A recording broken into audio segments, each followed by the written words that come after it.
Morning, everyone. My name is Eugene Nicandri. I'm chair of the Combined Authority and Canal Audit Committee, and I'd like to welcome the other members of the committee that are present. Chairman of the board, John Canal, and Trustee Tracy McGibbon.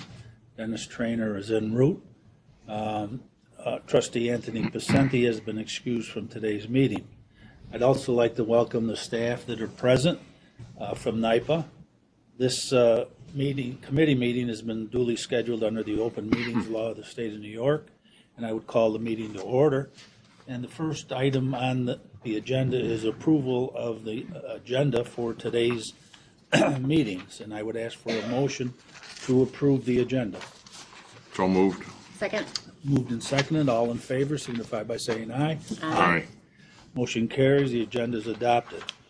We're going to go into executive session briefly, and then, or semi-briefly, and then we will come out and finish the committee meeting in open session.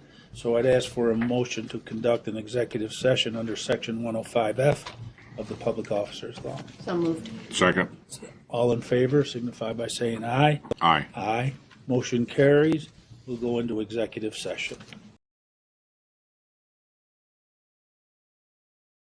We have a motion to So moved. reconvene. The Second. moved and seconded. All in favor? Aye. Aye. We're back in open session. No votes were taken during the executive session. The next item is the consent agenda. That's been circulated to the members of the committee, which consists of the approval of the joint minutes of the regular meeting of July 9th. I would ask for a motion to approve the consent agenda. So moved.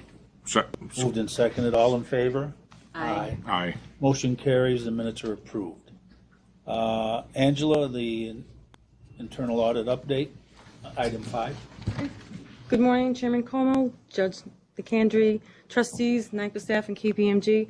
I'm glad to be here this morning to give you an update on the 2019 internal audit status for the NYPA and Canal's audit plan, as well as presenting the 2020 internal audit plan for approval and the internal audit budget for approval. So if I could, I just want to comment to say that we've had a very productive year. We've accomplished some major key departmental initiatives. We are ending the year strong. We'll be completing our plan by the end of the year, and I'm looking forward to 2020. So if I can focus your attention on the... Definitive, I like that. The state of our union is strong. Well done, Angela. So I'd like to focus on the internal audit scorecard, and this is the first attempt at presenting a scorecard for a snapshot of what internal audit has been working on for the whole year. It's still in development. We'll be working with you to get some input on how we make it a little bit more defined, but just this is the first presentation to you to get your feedback. And basically the landscape of the scorecard is into 4 buckets.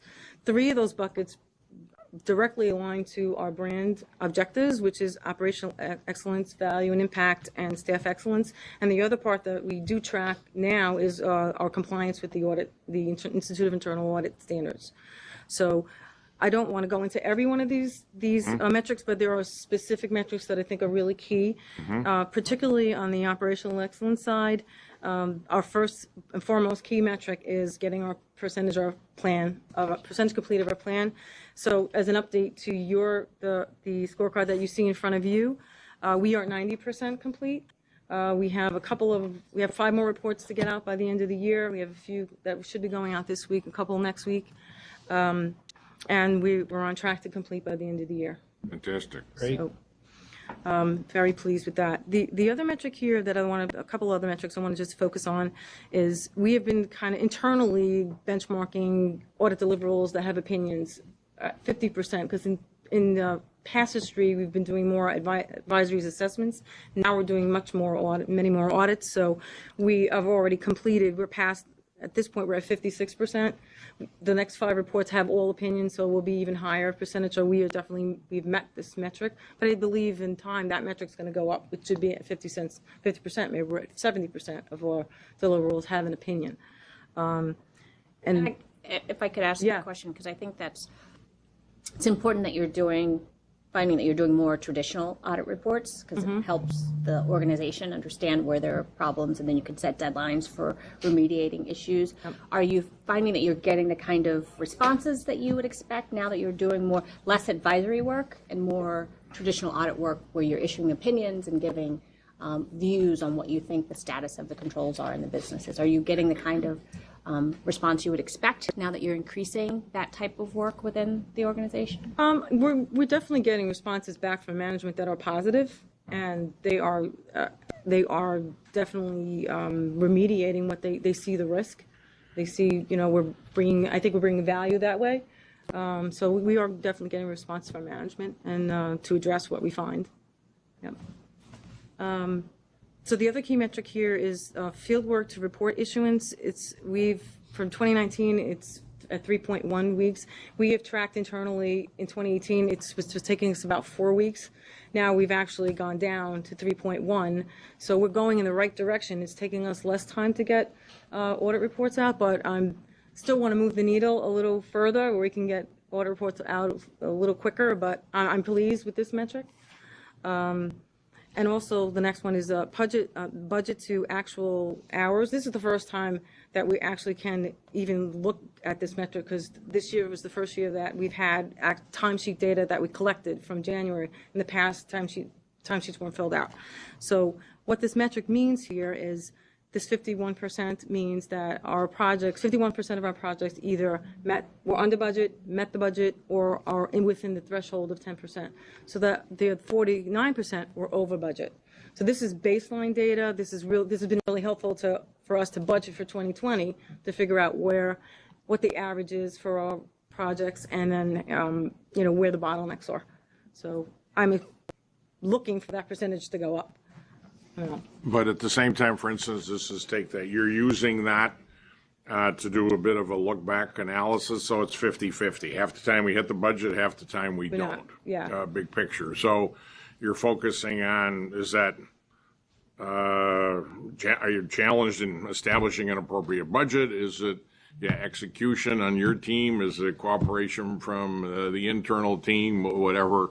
You're trying to do some analysis to determine what the primary causes are? All those things. I mean, we're also doing more data analytics on our reports, on our audits, so that's taking longer. Sometimes we get delayed with documentation. It's reporting. Some things are in our control and some things are not. So we will do the best we can to increase this percentage, but I know there's always going to be a component that we can't control. All right. Is the automation process expected to impact on that percentage as well? Being you're in the process of trying to automate some of these audit functions? It should help. It should help because, Can Alexa do more of this work? Data analytics should actually help you do it faster, you would think, using data analytics. I mean, Just sit in because front it's of not a your manual screen and, process. have somebody do this? I mean. Right, yeah. Okay. No, that would be great. Yeah, Alexa. No, Alexa can come in and do it. No. Right, you got some GRC's open coming in to spots, do it. bring Alexa in. I mean, and just see what we can do. Initially, I'll get to GRC, but initially... $49, I think, Amazon. I mean, we can fill these seats. Where's Christine? We can do it under budget. I mean, there's a lot. Rob can get some AI in here. I mean, we can knock this out. You're the best in practice. New standard. We're working on it. Exactly. Okay. I would expect automation to definitely help with being more efficient, because right now everything's on a SharePoint. Share file, share folder. But yes, that should definitely affect this percentage. The other one I do want to point out is average project cycle time. So this 12 weeks that you see here is a combination of our traditional approach and doing Agile. We've been implementing the Agile process. When we pulled out the traditional projects out of this metric, it came down to 11 weeks. So that's the benchmark we've been waiting for, to see that our projects are going down. It's taking less time. The audit cycle is taking less time. So next year we're going to be fully Agile. I expect that we're going to see 10 to 11 weeks for the audit project cycle. So this is a good Then we are on track for our initiatives. I don't know if you want to get into some detail on that, but I do want to talk a little bit about the value and impact metrics. So we're seeing percentage of high and medium risk observations in 2019. The high was about 12%. Majority of them, the mediums, were about 60% that we saw this year. We're closing recommendations. 2018, we're at 93%. One was extended. We have 6 to go. They are tracking to close by the end of the year. Where should that number be? Like, what's peer comp for? We're actually above the benchmark because overall, and I've actually looked at this, audit functions have a hard time getting recommendations closed. So we're above the benchmark. We're actually doing really well as an organization in terms of closing recommendations on time. And then, so the other metric that's, and like some of these metrics are new, percentage of recommendations implemented by action due date. In 2018, 83% of them were closed by the due date. That means we had a few observations that were extended or overdue. And then at 2019, we're only at 46%, but we still have items that will be due in 2020. And then these other metrics here are really just to tell me that we don't really have high overdues. We don't have high extensions. That's just a reflection of action plans being closed within due date, or they're being closed at the extension due date. So management's really taking a hard look at this and implementing and mitigating the risk. So the other bucket here, just to talk about a little bit about. Just one question before you go on. Yeah. Like the difference between 18 and 19 on the action plan due date, is it because you focused in on the areas that were most important? Because obviously the overall number is less, 177 compared to 102, but your percentage is lower. I'm not following what you're saying. So where you have value and impact, recommendations implemented by action plan due date. Due date, okay. So the comparison between 18 and 19 is Right. significantly different. Right. And so I'm just trying to understand why that is. Oh, because all our reports haven't been issued yet. Usage of time. Yeah, because this is at the Okay. end of November. Okay. So we still have reports that have not have been. Months left. Yeah, we So have. it's still. Yeah, So we it's have only 5 or apples 6 and that are not oranges. in this number yet. Any other questions on this? Maybe or- just pick up on a couple of the things that, Tracy, you guys are even talking about. To me, what I'd want to see here and ask you to think about or look at or come back to us with is, you've talked about benchmarks, Tracy asked about peers or best in class, versus iterative improvement. So we want to make progress relative to where we are, but frankly, we want to benchmark ourselves against where we should be. Okay. And so part of what I'd ask is help us better understand, quote unquote, what the real targets are, what the optimal targets are, not the dare to dream aspirational, maybe someday 30 years from now targets, but where we should be to be best in class. And then come back to us with, can we get there in 6 months? Can we get there in 6 years? What's real and relevant? I mean, there's nothing that annoys me more than to see a scorecard that's yellows and reds and have people rationalize why they're yellow and red. To me, that's just that's when you do a lousy job of setting the targets for the most part, or we need a new management team if it's all yellows and reds. So Okay. I'd rather have a discussion or better understand what's realistic. And this will help you also triage, I think, what's most important here, because I'm concerned there's a lot here. There is. And that's code for there's too much here. So if you're going to use this as a tool to manage your department and manage the dynamic within the organization, sort out what really matters in terms of what really will drive better behavior, better results, better outcomes, more efficiency, more effectiveness from your standpoint. Prioritize those. Where can we move the needle? Where are we lagging? Benchmarks or peer standards are best in class the most, where's, what gaps. So get behind that a little bit. Sounds like you've got some of that or a lot of that, but that's what, I'd love to have a discussion around that. We can do that offline, whatever, to help, set and sort and prioritize and triage and then set some timelines to make improvements. Does that make sense? Or, Judge Tracy? I'd also want some input from management Yeah, as well on absolutely. what they It's a want to business be. discussion, yeah. Absolutely. Right, so- Not just an audit discussion, Yeah, but. yeah. okay? Will do. Then last but not least on here is staff excellence. So the only couple of metrics I want to talk about here is, so client surveys, this is through Q3.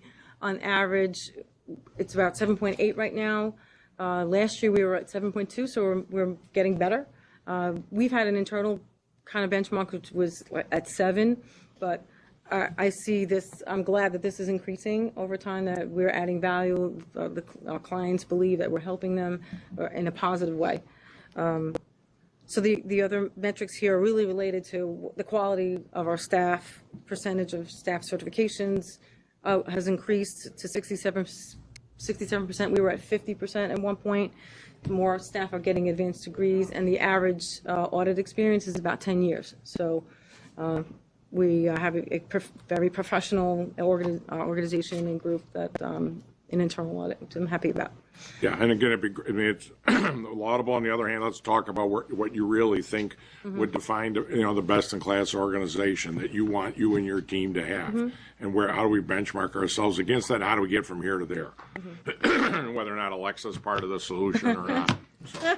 Or Siri. Siri and Alexa. I mean, take advantage of all resources. And then the last piece is audit standards.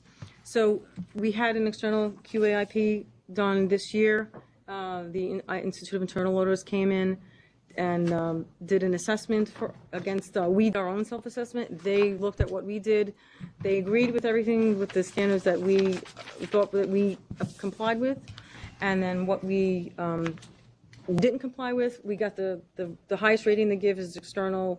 Is generally conforms. So, and we're working through the gaps and improvement items that they presented. Did we ask them to come in? Or I did. Okay. Yeah. Yes. It was self-inflicted. Yep. It was a good experience. So that's all I have on 2019.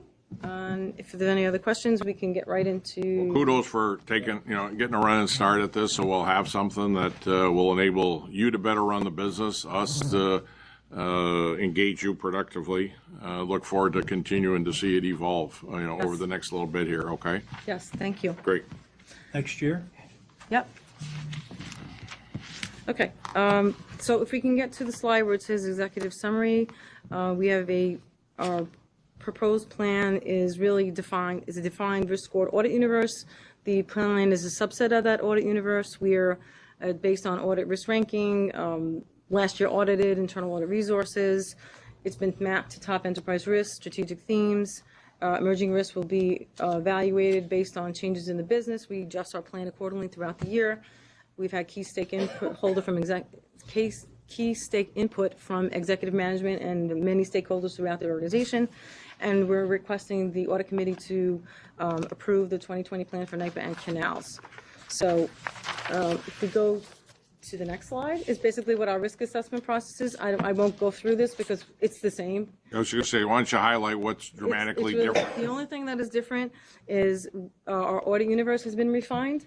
Last year, we were the first time we came out with a risk scored universe.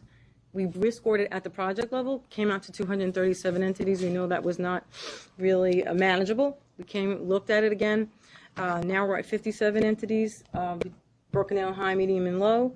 And our plan is, so now we're risk scoring at the departmental level. All our projects have been mapped to each of those entities, and we are aligned with the audit cycle. And if you look at Appendix A, that's where all the breakdown of the universe is. You can see that we have hit every single high entity in the last 5 years. So we are on track for the cycle. So we have 44, I just want to let you know, 44 projects on the NIPA side, 6 projects on the Canal side. So if I could just ask, do you find that this streamlining of the entities that you're now auditing, is that helping you to get more to root causes overall within the departments? Is that why, obviously, I assume it was risk-based when you had 237. Yeah, no, it Now you was, have 57. absolutely. So what helped you draw it down? Well, the other reason, one, we knew 237 was really not manageable. We figured more, if we do it more at a higher level, and that we've mapped to every projects to each of the entities, at least we are hitting every entity in some form or fashion, within whatever processes they have. We can say, oh, we've covered the risk on that entity. But are all 237 going to be? They've picked been up in the reorganized 5 under years? 57. Yeah, I Yeah. mean, 180 well, no, didn't fall all out. 57 will be touched upon, Yeah. right? Right, but you're not missing any issues, because No. I was assuming you did this because what you're trying to do is get at what you're often trying to get at as root causes, Yes. which would apply further down. And so that's why the streamlining will help you be able to do that, because you could have the same problem, in many different projects, but it's a department that, in that department where there's an access control issue or what have you, can apply to many different projects. I think it also runs to your frequency schedule, It's really right? the frequency schedule, schedule yeah. issue that you can't hit all 237, but you can hit 57. You can hit So if you're 57. shooting at a smaller audience, you have a higher probability of hitting it. I get it, but you need to also be trying to get to. Yes. What matters. Correct, Right. no question. Oh, absolutely, absolutely, no, for sure, yes. Frequency is more form. You're trying to get at the substance. Right, exactly. Yeah. Okay. So if we go to the slide where it says proposed 2020 audit plan coverage, 44 projects, we are doing 89% of those are audits now. And that's based on filling open positions between the end of Q1 and Q2. I did mention that we have collected timesheet data, so on the average, our projects have been taking about 420 hours. We estimated about 400 over the last few years. We weren't off the mark, but what we budgeted for 2020 is all our projects on the average are about 450 to give us a little bit of cushion because we do get delayed. And so our budget hours come down to about 15,650. Our capacity on the NIPA side, and that's on slide 7, is about 16,750, gives us about 1,100 hours of contingency, and on the average, we do get about 2 to 3 projects a year that we haven't anticipated. So that gives us a little cushion. In terms of, so the plan assumes you have all open positions filled. But at this point, the cheeks in the seats that you have, the team that you have as we sit here today, is sufficient to execute your plan for the first 3 months, the first 6 months, the first 9 months? I mean, so if you don't hire anybody else, I mean, it's not as though we're going to be behind the 8 ball first quarter. No. Right? You'll I mean, fill it with third party. you'll Yeah, to work the with extent that we can. Christine, as we chatted earlier, but plan execution will be there for an extended period of time, right? We're not handicapped coming out of the gate. No, we're Okay. definitely not, no. So the next slide is basically the same for canals, 6 projects for canals, 67% are audits. Year over year, we've been doing 6 audits. It seems to be that's the number that we can execute with canals because it takes them a little longer to remediate. And Takes them a little longer to what? to remediate the issues that we found. So Yeah, I they can highlighted absorb that. 6 audits a year. So then I had a question about that. Is that because they don't yet have the muscle? I mean, they're not used to having this kind of a stringent audit process, and they're just learning how to remediate through audit. Why does it take them longer than? Resource constraints. Okay. It's resource constraints.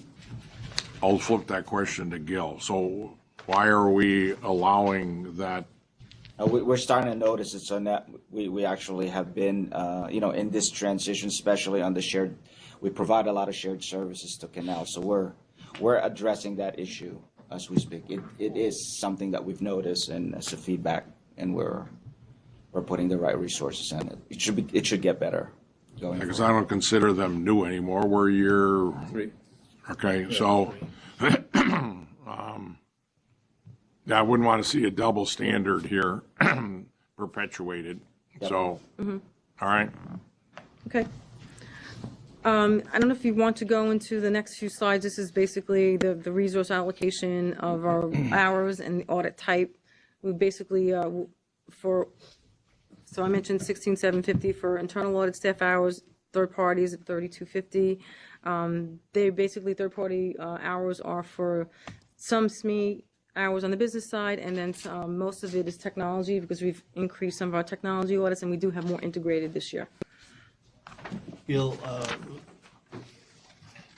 reimagining Canal, whenever that happens, is that going to have an impact on more work or less work here for audit? If you recall, when we launch Reimagine next year, it will really be handled by a smaller group that will be reporting to Eve.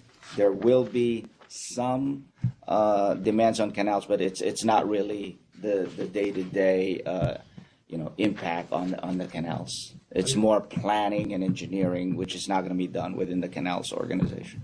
So do we have plans for audit to fit into that? So as that Yeah. builds out, we're keeping pace with Absolutely. Yeah. Absolutely. Okay, so the next slide is basically the same for Canals, doing about 2,300 plus hours. That's based on having full resource for Canals, and then 50% of one of our staff members that are currently working on Canals. The next slide is basically our risk category allocation. It's for NIPA, it has not drastically changed at all. Most of the And focus maybe is just, on- you can just hit the highlights. I mean, we've had a Operational chance to audits. go through this. There's a lot of, We got KPIs. Yes. there's a lot of I know. information here, so just kind of hit the, That, and that's all I What's want to say changed? for that. It's Yep, basically we've the been same. Our plan has been aligned 70% to either top enterprise risks, strategic theme, and same for Canals. We're aligning our plan to their top enterprise risks as well. And so what, basically requesting that the audit committee approve the 2020 plan for both NIPA and Canals. Do you have any questions on the plan specifically? I'm happy to move that. I'll second. Been moved and seconded. All in favor? Aye. Motion carries. The audit plan for 2020. Well is done, adopted. Angela. Thank you, Thank you. Angela. Then the last piece Your here budget? is to the budget, which is pretty much the same. We've actually Started reduced, to say drastically. I meant dramatically the same. It's relatively the same, Scared me. not drastically the same. It's relatively the same. The only thing I want to point out is that we have we put in an actual column in here, and our co-source dollars are lower than what we budgeted, and we've also budgeted an even lower amount for 2020 because we won't always be good. needing Good them direction. as much because we are having, filling positions. As long as you're No, we're comfortable with this number, and so as we want to have the audit committee also approve the internal audit budget. Is there anything not in here that you wish you had or you think you should have? Any undue stress or pressure on you to minimize what's here versus optimize what resources are available to you? No, we've been working with this budget over the last few years, and it seems to be effective for our needs. So we're fine with this. Okay, and I think coming back to scorecard, terms of benchmarks and peer and best in class, think about how one ties to the other, that what's it going to take to move the needle in terms of, outcomes and key drivers and, key results. What, if any, other resources, or how do you redeploy? So as those two progressively evolve, the dots all connect here, Yes. okay? Yes. and making sure that you've done an assessment of yourself, and so you're figuring in the work that the recommendations made out of that assessments are also budgeted into here, Yeah. Yes. the ones that you're going to adopt. I'm happy to move to approve Second. the budget as presented. All in favor? Aye. Aye. Motion carries. The budget recommendation is adopted. Thanks a lot, Angela. Thank you. Again, well done. Thank you. Appreciate you I and your appreciate- teams. Appreciate the phone calls, Angela. They're very helpful. Yeah. I agree. Thank you. Well done. Thank you. Let's see. KPMG. KPMG, yes. Scott and Grace, Got the floor. Yes, they're hitting the buttons. that's right. But I do have it on, so that's good. So thank you, John, Judge, and the rest of the committee. And good morning, everyone. Just real brief, I think I met most of you in here when I was here in the spring and then several years ago when I was on the account. So I'm Scott Heiser, taking over for Todd as the lead partner. I think we discussed a little bit in the spring. With me today, I'll let them introduce themselves, are Rebecca Lieberman and Chris DeVenzo, two of the managers that are working with us this year. But worked with me, and I'll let them introduce themselves in a second. I have a deep industry experience. Grace, who has been on the account and still is on the account, she is actually going on maternity leave after this week.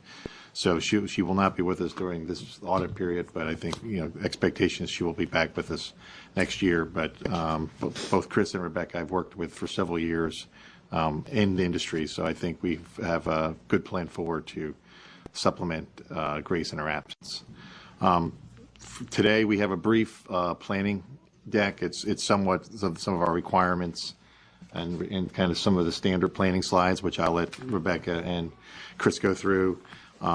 Also, a high level from a team, from a contractor standpoint, the same contractors we engaged in the prior years, we've re-engaged this year, so we'll have the same team helping us going in this year period. Our concurring partner is the same partner last year, so though there is some turnover with Grace's short-term absence and the mandatory rotation, the rest of the underlying team underneath us is the same staff and concurring partner, so it's not. So there is some continuance within the team.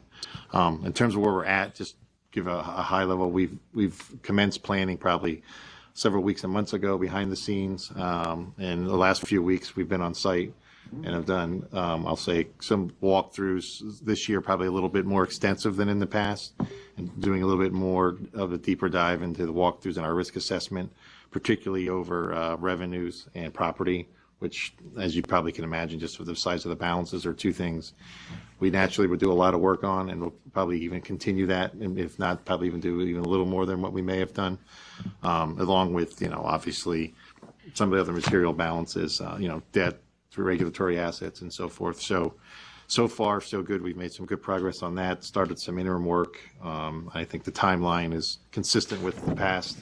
We'll be back out here again starting later in January through February into March, to meet the March timing, no different than in prior years. So at this point, nothing, I think, unusual. Two things I probably would want to point out. I know we're working with management on thinking forward, both on bigger transactions or some potential financings, not, maybe not your typical financing transactions that we're working with Sandeep and Adam on looking into. And then next year, more of a 2020 issue with the adoption of the lease standard. I know in the FASB world, all of the filers and non-filers have been going through that and are continuing to go through that. And it is a pretty heavy lift. And that's so, I think we've already had some conversations with Sandeep and Adam talking about it in into this year, into early 2020 with the adoption and how we work with management and so forth and executing on that, because that'll probably be a relatively good heavy lift for us collectively in 2020. So they're probably the two things I just wanted to highlight for the committee outside of the normal audit stuff. I'll pause if there's any general questions. If not, I was going to have Rebecca and Chris we have a short deck that they were going to highlight through, unless there's any questions of the committee first. So no caution flags, nothing we need to be aware of, in tune with, sensitive to as you look to year end?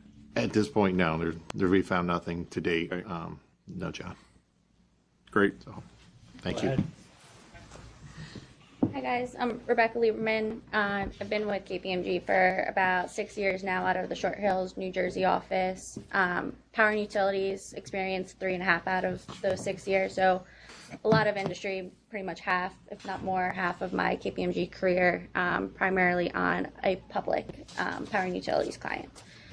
So I'm going to jump into the slide deck, starting with the risk assessment. Scott kind of highlighted the first 2 slides going through our team, as well as kind of our timeline and our planning. So with the risk assessment slide, he highlighted as well some of our significant accounts, including revenue recognition, capital assets, long-term debt. Additionally, some estimates that we've identified this year is investments, assets retirement obligations, to highlight a few, as well as a significant risk of management override of controls. So I'm going to quickly flip to the next slide for audit strategy. Again, this hasn't changed from last year. We are planning on involving KPMG specialists to help us in the valuation of investments, derivatives, and as well as looking at the actuary data and assumptions used for the OPEB valuation. I'm going to turn it over to you, Yeah, Chris. so just to introduce myself to start, I'm Chris DeVanzo. I am a manager in the Long Island, New York office. Been with the firm for 5 years. Last 3 years, I've been in the power and utilities industry. Most recently serving as the lead senior on Long Island Power Authority. And I'm also serving in a manager role there as well now. I also have experience on a governmental water utility company, which I served as a senior and a manager as well. So I guess picking back up on the slide deck, I'm just going to run through some of our other standard audit procedures. Just to highlight a few, we will be performing analytical reviews of activity and changes and balances on net position accounts as well as revenues and expenses. Journal entries, we'll be testing them in conjunction with our in-scope areas this year, as well as post-closing journal entries. We will be reviewing transactions with related parties and also getting an understanding of management's process to identify related parties.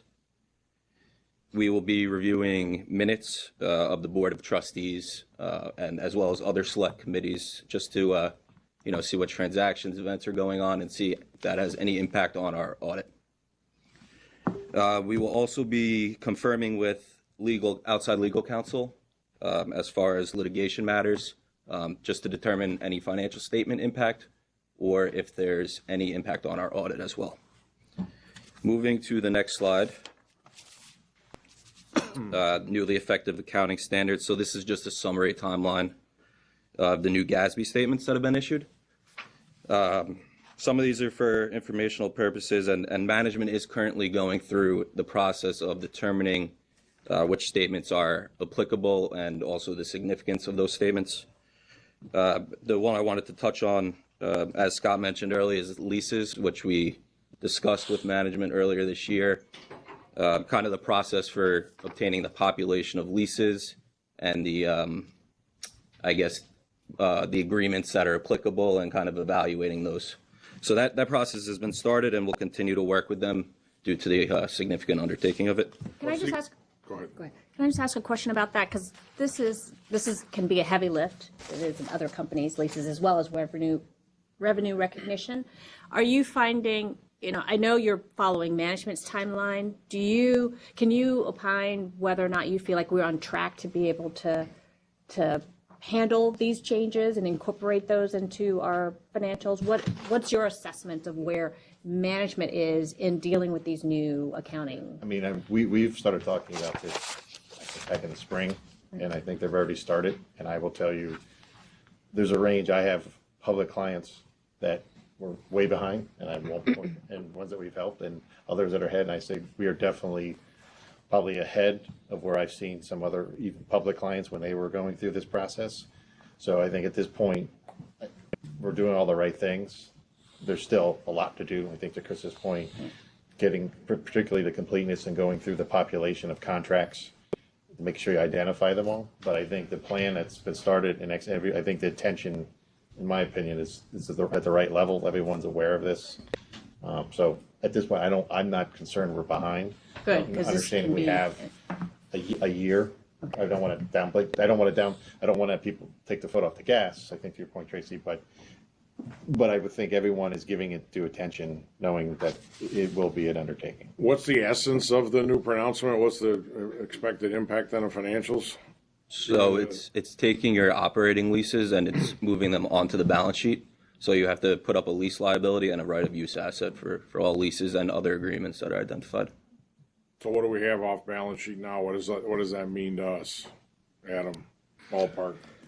Well, we haven't quantified it yet, but it's really digging through, as I said, all the contracts and finding out where we have leases that have not been capitalized or just Got a operating. commitment footnote with operating leases, don't we? Isn't it just flopping that on the balance sheet? I'm sure it's more complicated than that, but The starting point's probably that, John, but there is more to it than just doing that, I would say. And it's finding if there are embedded leases within existing agreements and some of our other contracts. But, and the issue for us is that to the extent these do come on, it becomes factored into our fixed charge coverage ratio. So that's why it has such a high level of attention, because of that potential impact. But I do think it's something we should probably have management come back to us sooner rather than later, before the Sure. end of next year, on where their calculations are and the impact to financials. Yep.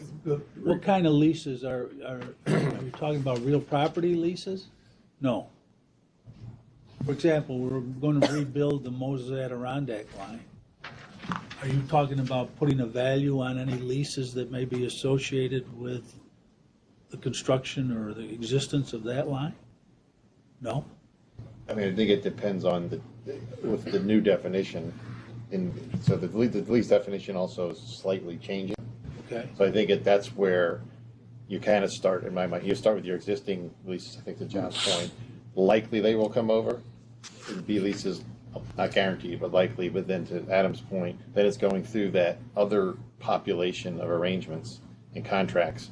And then That may be leases that haven't been so they may not have been defined called by us leases today as before, leases. but do they, are they potentially, so maybe now they potentially could be at least under the new, I'll call it definition or guideline, and then that's kind of the process, I think, that management started and that everyone would have to be undertaken to But see. the intent here is to get an entity's commitments and financial obligations all recognized on its balance sheet. Correct. I mean, Correct. that's the, Yeah. you know, in That's essence. So Yeah. to the extent we've got a long-term commitment or obligation, the Asset intent or here is liability. how does, you're gonna have both. You're gonna have an asset as well as a liability. So give both on the balance sheet, so the reader of the financials is more readily able to discern that. Obviously, rating agency are always gonna have to adjust metrics and standards and, you know, all the rest of this, so that everybody moves. A bit of a make-work project, you know, for everybody. I mean, shame on the rating agency if they weren't already considering, you know, what our quote-unquote off-balance sheet commitments and obligations were. You know, if we got rated better because we didn't have it on the balance sheet, we had it buried in the footnotes. I mean, it's. yeah, and I think it's we've a had little bit of- discussions. We've had discussions with the rating agencies about this, and they know that this Yeah. is coming and it's There's going to no affect surprises everyone. here. It's not just us. So they're going to factor that into their evaluation. But there are some really gray areas, and I'll just give an example. So if we were to enter into, say, PPAs, okay, power purchase agreements, some of those are excluded under the new guidelines as a pure, I'll call it a take and pay. But if it was a take or pay, or if there was a fixed component of those obligations, that could be more lease-like. So these are the kind of nuances that we have to sort of dig through and get, you know, the opinion and concurrence from the external auditors as to how we treat those going forward. And I think that's going to be the more key area that's going to have an impact on us. Because there's more judgment involved on That's why management. these part are of it's it. about the make-work details. projects. Oh, yeah. New accounting standards and make-work projects for everybody, you know, so life hasn't changed. KPMG likes it. I don't work at Norwalk. Life hasn't changed. Can Alexa do this? It's definitely an Alexa project, Judge. I don't think we're gonna be a whole lot smarter or wiser when it's done, but there'll be more numbers to keep track of. Yeah. If we are bad. Okay, but I agree, with Tracy's comments, let's, you know, come up. So Dimension it, we're we'll dimension it for you. yeah, between finance and audit, so we've got a good timeline to roll this out. We'll and come back with updates. talk about it in finance, talk about it in audit relative to the KPMG role and impact, and Yep. more importantly, the business ramifications of that, or how we do business. Does it impact, you know, how we want to structure transactions Exactly. and all the rest of it? That's where it's gonna That's become the key. essence of this, and Yes. you know, what should matter, what doesn't matter, you know, that kind Right. of thing. What, So there's the two aspects. There's the going through what we have now and Right. capturing that, but it's also educating the organization as to these finer points so that they understand that engage accounting, legal, when we're structuring transactions so that we can be careful that we're not having any unintended consequences. right, okay. Good. Okay, the remaining slides were our appendices slides, which you guys, just to highlight what's in there, just requirements regarding our independence, our fees, our deliverables, which are consistent with prior year, as well as some inquiries we'll be performing throughout the audit, And also the responsibilities of ourselves, management, and the audit committee are all detailed in the appendices. So if there's any other questions, I think we'd be happy to answer them. Or Judge, if I could just ask Sure, one go question ahead. on fees. Do we do a breakdown? When do we do that? Is it now when we get a breakdown between audit and non-audit, or is that at some period At the next end. year when? It was typically, for the non-audit, we typically year end to the extent we. For now? No. No, After the no, report's issued in April. in April, the year. April, okay. In April. Okay. Okay, any other questions? Okay. Thank you. Thank you. Next meeting of the audit committee is March 26th. March 26, 2020. Ask for a motion to adjourn the meeting. Second. Moved and second, all in favor, signify by saying aye. Aye. Aye. Meeting's concluded. Thank you, everybody.